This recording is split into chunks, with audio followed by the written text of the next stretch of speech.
Good morning, Facebook. I'm just about to go live onto Instagram as well. Okay, I think I'm live on both platforms. Good morning, everybody. I hope you are well. Sorry that I'm in a slightly different location today. I've got all sorts of things happening, unexpected things happening in my home today that weren't planned. So I've shifted upstairs to bring to you day 4 of our confidence and clarity challenge. So hopefully you will be joining me from previous days. If you haven't, you've got a chance to catch up by scrolling back over our previous Facebook Lives or popping over to our YouTube channel where you can get all of that content. Good morning. So you can catch up on that, and just a little bit of feedback for everyone who's been taking part. Thank you so much for the messages and pictures that you've been sending me of your vision boards and the action that you've been taking as a result of this challenge, because as I've said before, when we it's amazing to think and absorb this information, but it's when we actually take action that you're going to get yourself into the zone that you want to be. So hopefully you're going to be taking actions from this, whether you're doing it now or whether you want to reflect back on it later. But the way that this information will really show up in your life is if you take action on some of the exercises and points I've been talking about. So I want to just celebrate anyone who's been taking part in this. And this morning we are going to be talking about the power of positivity, which kind of underlines so much of what we do, the way we think, what our mindset is. And mindset has touched and appeared in each day of these challenges. So I think you're probably starting to understand why investing into your mindset and developing positive thoughts and self-belief is really crucial and fundamental to your confidence, and that confidence in turn will give you clarity through your vision. So positivity and having a positive mindset really helps to create energy and excitement around what you do. You probably know people who are just really attractive to be around. They have a high vibe, and when they come into a room, the energy changes and they just make people smile and feel energized. So those people have probably got a good energy within themselves, and they're able to share that with other people. So when you have good energy, not only does it nourish yourself, but it nourishes your family, your clients, and I believe on a more sort of connected level, it actually contributes to everybody's world when everyone's resonating at their highest vibration and bringing as much energy into the world as they can. So what it does is it does make you more attractive to listen to and be with as a person and interact with. So people will naturally want to spend more time with you. They'll want to create relationships with you. From a business point of view, they're more likely to want to buy from you. It helps to light you up and help you glow. That's what I believe. When you've got good energy, you literally see it through your body. It helps to make you glow. And it also helps you to pull in all the motivation that you need to get to where you want to go. I think the other thing about having a sense of energy and positive mindset is it makes you really curious to explore what might happen if.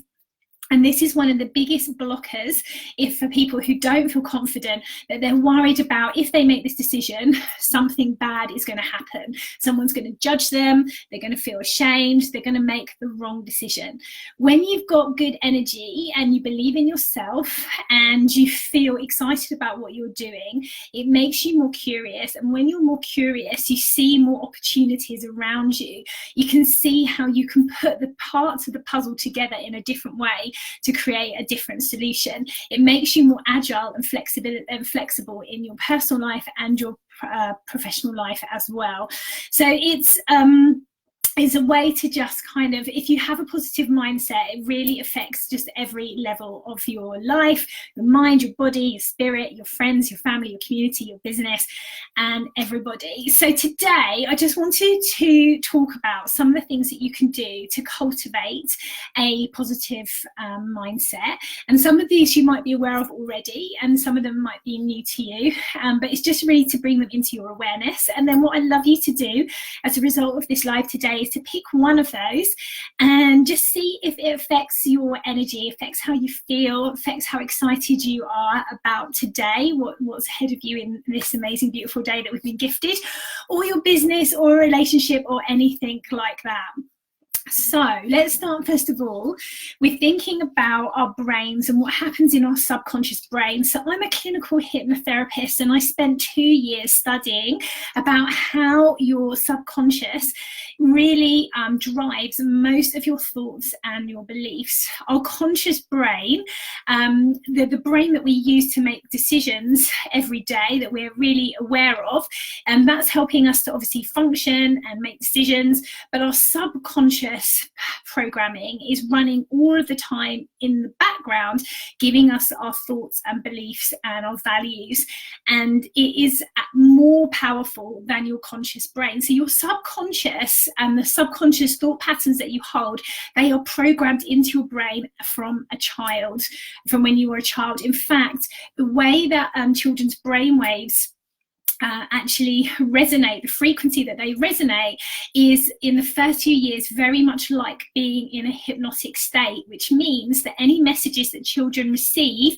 particularly in the first 0 to 3 years of life, and just taking that a little bit further, 0 to 7 is the key time for subconscious programming, but 0 to 3, children's brains literally absorb messages without challenging them, without objecting to them. So a message that you tell a child goes directly into their subconscious programming, and that programming will actually play out in their behavior potentially for the rest of their life if it's a very, very strong message that you're receiving. So that's why in the work that I do around children and how we communicate with children, so much of what I talk about is using positive language and watching what it is that we say, because those messages go directly into a child's brain. So your brain is filled up with all of these subliminal messages, all of these experiences you had as a child, and it's made you the person that you are. And that's why you're completely unique and amazing at what you do and how you feel, and no one else can be you,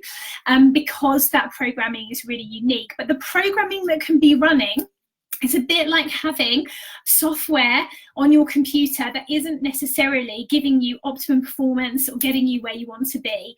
So what you can do with things like hypnosis, with NLP, which is neuro-linguistic programming, or CBT, which is cognitive behavioral therapy, is that you can start to think about running a new program through your brain.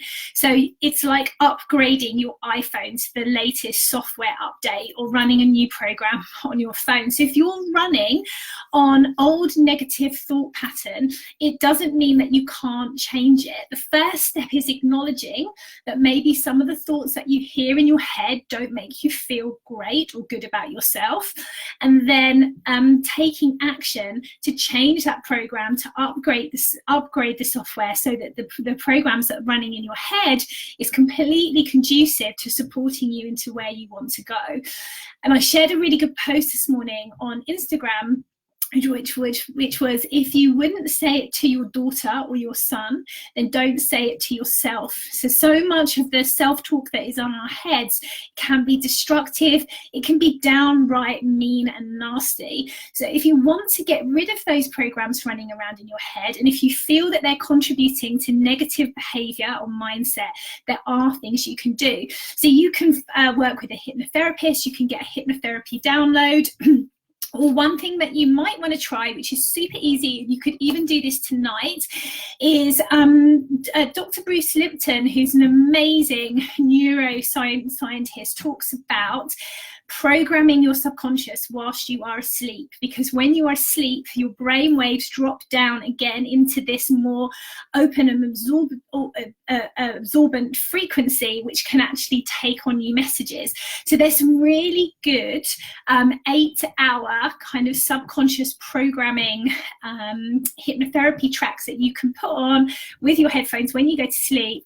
And according to Bruce Lipton, he's done research on this around the world. If you listen to that over a prolonged period of time, it can actually change your subconscious programming without you having to do too much. So it's a little bit of an easy life hack if you don't want to do the active work. And sometimes, to be honest, it's really hard to change your your subconscious thoughts. In fact, we can't really do it without getting a little bit of assistance from outside. We need to tap into that subconscious brain by getting into those lower those frequencies of the brain. We can use these particular kinds of tools. So I will pop in to this live one of the tracks that I listen to when I go to bed, and just choose whatever feels good for you. So there's all kinds of different ones around feeling good about yourself, being more productive, feeling more abundant, helping you to manifest. And you know, like I don't know if that adds to my positivity, but I definitely know I'm a positive person. So maybe it does on a subliminal level. I'm not entirely sure. I don't ever think there's like one answer anyway. I think it's about working all of these things into your life and doing what feels good. So that's the first thing, is that let's upgrade the software in our brains. Let's change the negative program that is running and get onto a much more positive frequency. Now, the second thing that you can do, and this one isn't necessarily aligned with me, but it has been very widely recommended for positive mindset, and that is the use of affirmations. So that is writing down what you want to be and who you want to be in the future. So for example, if you're not a very confident person, you might write, I am confident when I meet new people and create and make new social relationships. I am confident when I speak in public. I am confident when I wear my clothes. I'm confident about speaking my truth. Whatever it is that is relevant to you, and you write this with a very powerful I am statement, which I could do a whole other Facebook Live about the power of I am. I'm not going to do that now, but definitely check out Wayne Dyer if you're interested in the power of words, and particularly the words I am. So you'll slot I am with what it is you want to be, and then you will take time out to say these words out loud with feeling, with meaning, visualizing yourself being that person and using your energy to send that message out into the universe. And again, there's lots of research that say that words, because it's sound, have a frequency which affects our energetic vibration. So saying I am confident in your head is not as powerful as saying I am confident out loud, because your words are very powerful. So you can do this either in your mind when you're on the train, when you're commuting, or some people stand in front of a mirror and they say I am beautiful, I am bliss, I am happy, I'm contented. Whatever it is, you can try that out as well. And probably the most famous person to write about this, and probably where kind of the real affirmation movement of work came from, was Louise Hay, who has written a book called How to Heal Your Life. So if you're interested in the power of affirmations, check out her work as well. As I said, affirmations aren't really for me. They personally don't work for me, or I don't feel comfortable or aligned with them, so I just don't do them. But I want to share it with you because I've got loads and loads of friends who absolutely swear by them. So it's all about just being curious. Remember what I said at the beginning, and trying things out. So number 3 around cultivating a positive mindset is to filter out negativity. Okay, so if we need to put a filter on our lives, because our lives are so busy and there's so much noise, not only in our personal life, but we only just have to jump on social media where we're being bombarded 24/7 with all kinds of messages. And it's really important that you put a filter on what kind of messages you want to receive.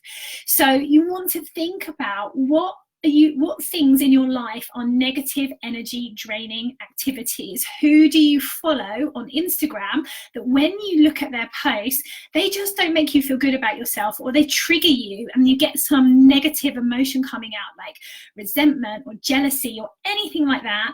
The best thing to do is just filter those people out, because it doesn't serve you to follow them anymore. unless you're interested, of course, in delving deeply into that shadow work and finding out why they trigger you, which I would suggest doing, but maybe not straight away.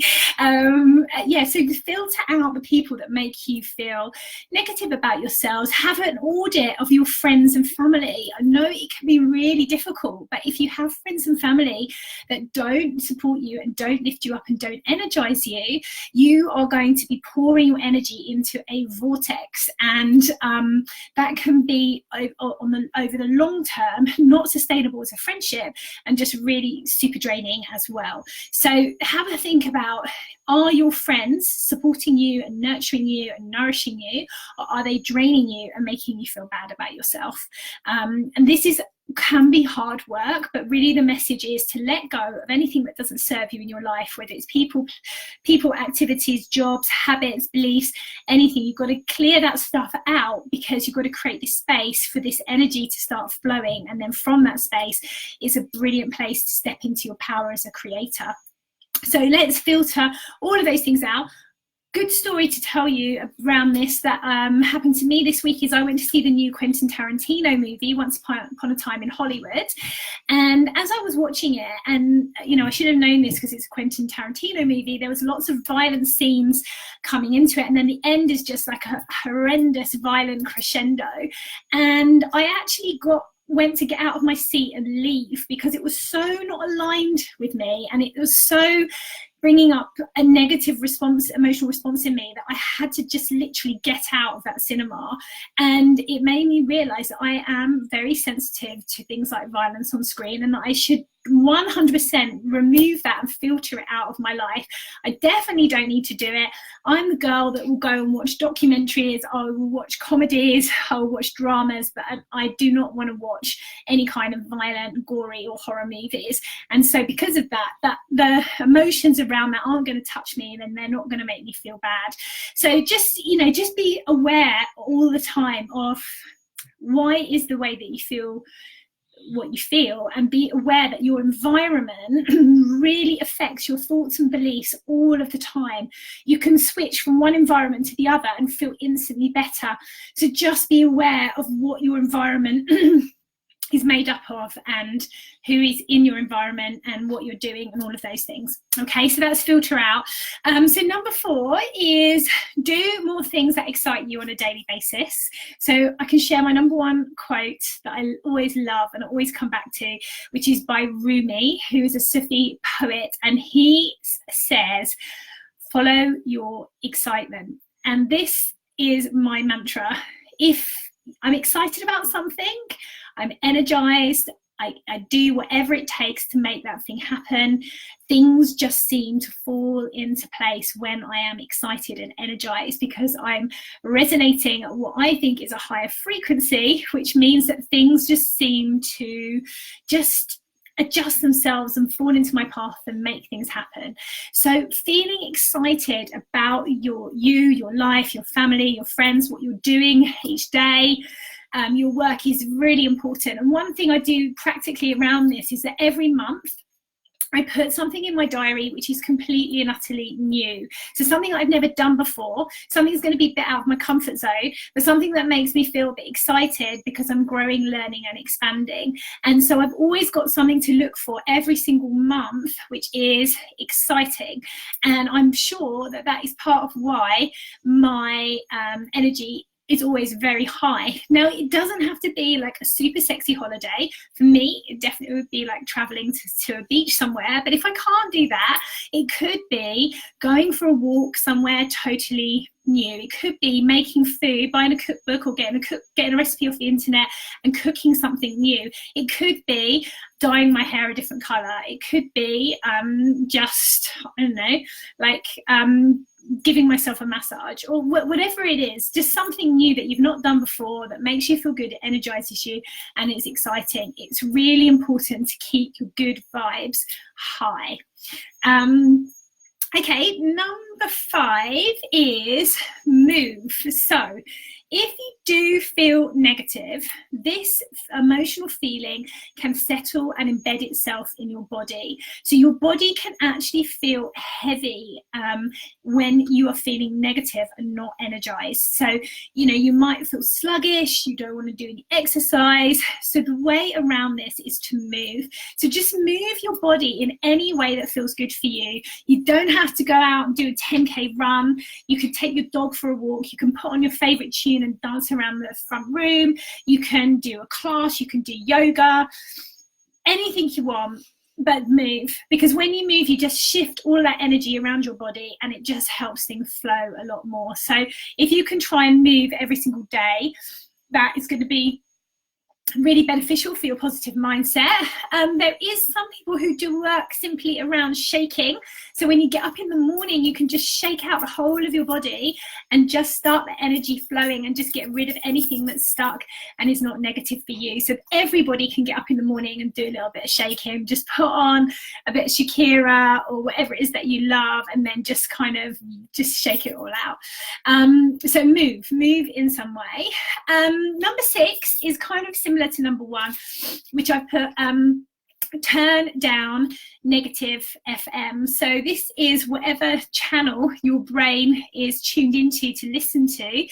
If you've got voices in your head, if you've got that monkey mind, if you've got that inner chat that's being negative to you, you want to turn down negative FM and you want to put on positive vibes FM instead. And that just in itself can really make a massive difference. So when you hear yourself going into that negative talk, check yourself and say, no, thank you, I don't need that right now. And then direct your mind onto something else.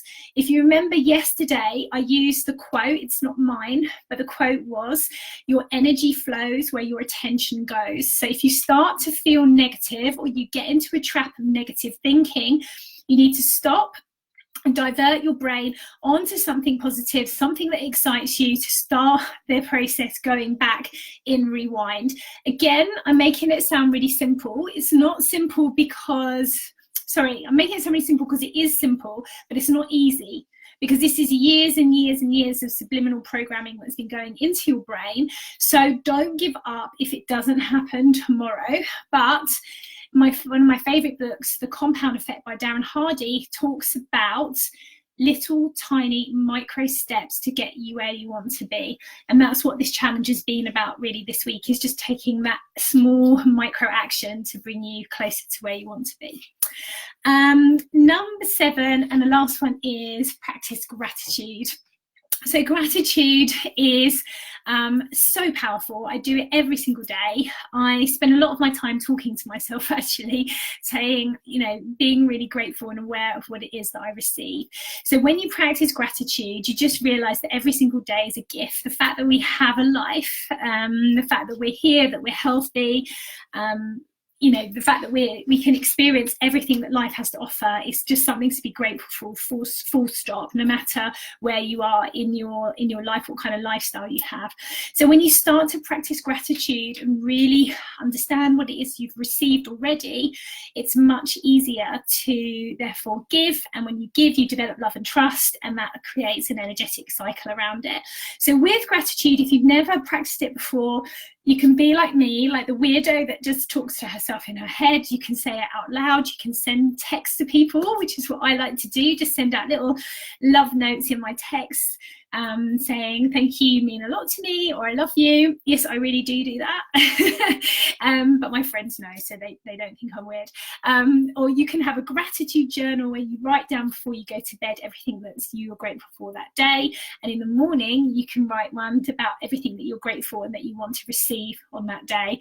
So gratitude is a real game changer. And I was going to think, I was trying to think of an amazing book by Pam Grout there, but the name of the book is Thank and Grow Rich. That's another one of my top favorite books, Thank and Grow Rich by Pam Grout. Read that book, guaranteed to change the way you think about life and how when we're grateful for what we receive, we also then can receive more, and we can also give more as well. So that's a great book.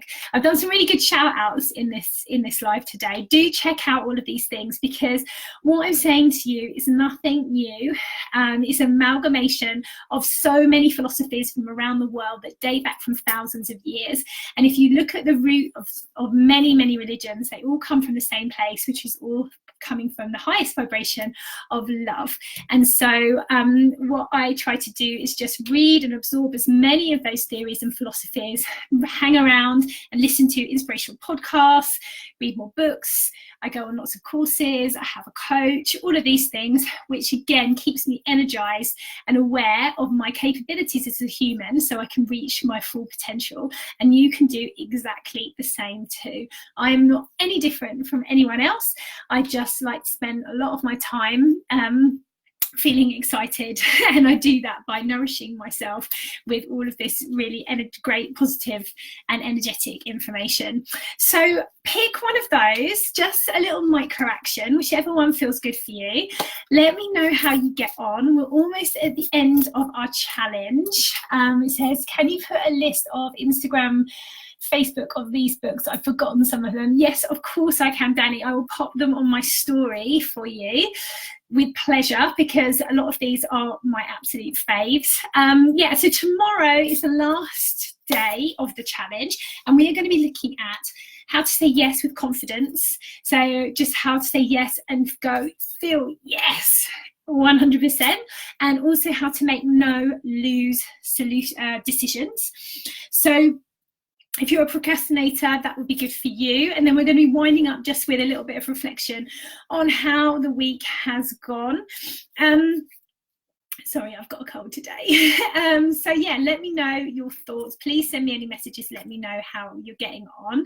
And I'll pop those list of books for you to investigate and have a look at. And one book that I would really recommend around the whole of this challenge that we've done is called Feel the Fear and Do It Anyway. And it's one of my most favorite books. It's one of the books that I found at the beginning of my kind of personal development journey, and I still absolutely love it. And a lot of the things that I've been talking about this week have a foundation in that book, so I will also put a link to that one. But ultimately, as I said, it's not so much about the reading or understanding, it's actually about the doing. So you can read and understand and say, yeah, I agree with that, till the cows come home. But if you don't take action on it, then you're not going to get the results you want. So you need to embed the learning into action to see the result and the outcome. Okay, hopefully you've enjoyed today's live. I will catch you all tomorrow, and